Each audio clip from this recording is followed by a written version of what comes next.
Game of Thrones confused fans everywhere by telling us that Daenerys Targaryen is fireproof when Targaryens, well, they're not.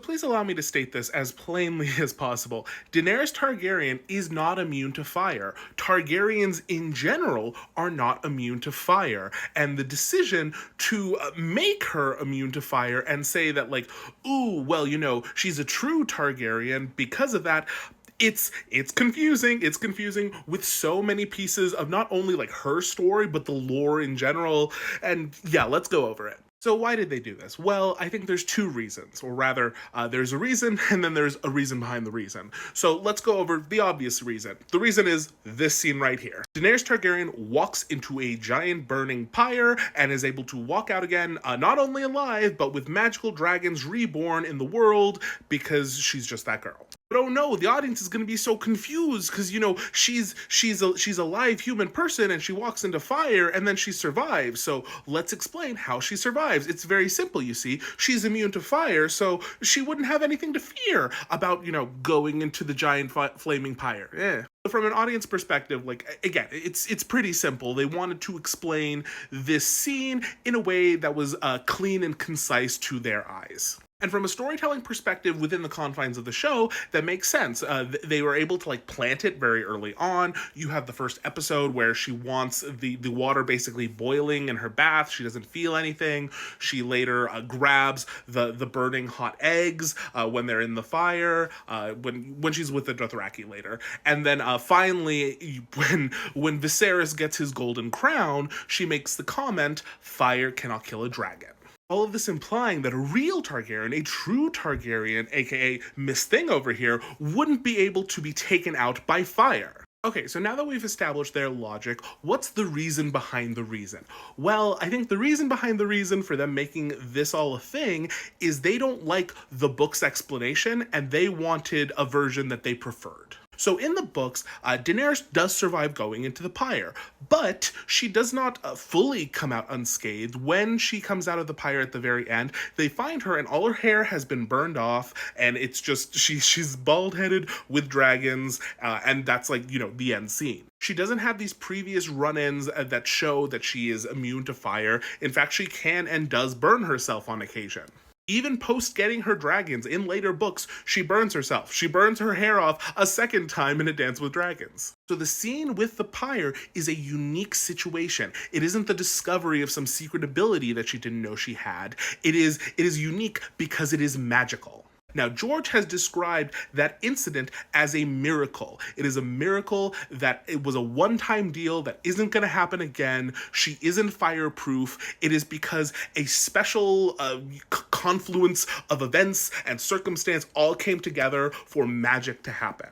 Because that's ultimately what it is. It's magic. It is magic being performed. There is stuff that we don't fully understand happening, even if we know that it's magic in and of itself. In Old Valyria, the two types of magic that they performed a lot of were fire magic and blood magic. And if you look at all the elements that exist when Dany is doing the thing at the pyre, we can see elements of fire magic and blood magic being used. Now, this isn't to say that she's doing it knowingly. She hasn't cracked open the Valyrian spell book and gone yes, recipe for dragons. Let me whip that up. But through her intuition and through what she's seen in her dragon dreams, everything clicks for her in the moments leading up to the pyre, and she realizes that she needs to do this for some reason. And so going off that intuition, the pyre is set up as a funeral pyre for Khal Drogo. You have him on there as well. You have Mirri Maz Duur strapped to it as punishment for her role in Khal Drogo's untimely passing.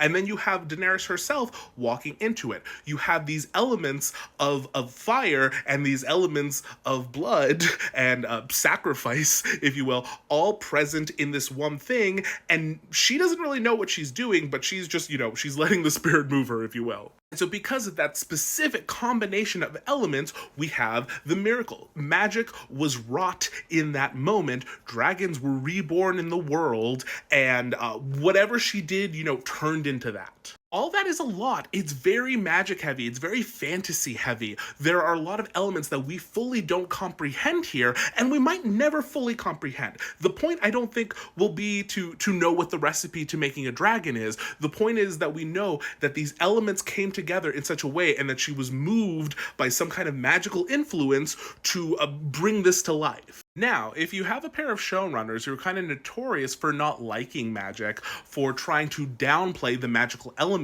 in a TV show because they think that TV show needs to exclusively appeal to football players and soccer moms, all who will universally hate magic, well, you can see how this explanation might not be satisfying to them. So while they give Dany an extra magical ability, they make her fireproof, it's not because they like magic, it's because they want a simpler magical explanation for what is going on. So that brings us now back to the Targaryens. What is the issue with implying that all of the true Targaryens are fireproof? Well, because it doesn't make sense, because they are, once again, very much not fireproof. They get burned a lot. Hey man. And then bonus, later on when we get lazy, we want Dany to be able to get away from this group of Dothraki khals very easily. All she's got to do is push over the flaming dish and woohoo, they're all gone and she's fine, because she's fireproof. Yippee! Not only do Targaryens get burned a lot and often, several of them being unalived in that very specific way, but their funeral rites, the way that they are buried is, well, they're not buried. They are burned. They're burned in a pyre when they have dragons by dragon fire, and then when they don't have dragons with regular fire. So adding this concept that real Targaryens, and maybe by extension, real Valyrians were fireproof, again, falls apart almost immediately. Are you telling me that no Targaryen, from Aegon the Conqueror all the way down to Viserys III, none of them were true Targaryen, none of them were good, they all just magically, weren't, even though this is, a normal trait among them? And boy, have I seen people just bending over backwards trying to explain this nonsense and being like, well, it could be it could be like a blood thing. So maybe because it's getting so diluted by the time they get there that most of them aren't fireproof. No, we don't need more blood purity nonsense, okay? Please. The Targaryens are already the most specialist family trope going on, and that has its own problems, but let's not add the oh, well, they're not pure enough. We're not J.K. Rowling here, okay? And something I'll say is they might have gotten away with it. If they had only done it the one time, and that had just been the dumb explanation for the pyre, maybe I would be okay, fine, we want something a little more concrete, whatever.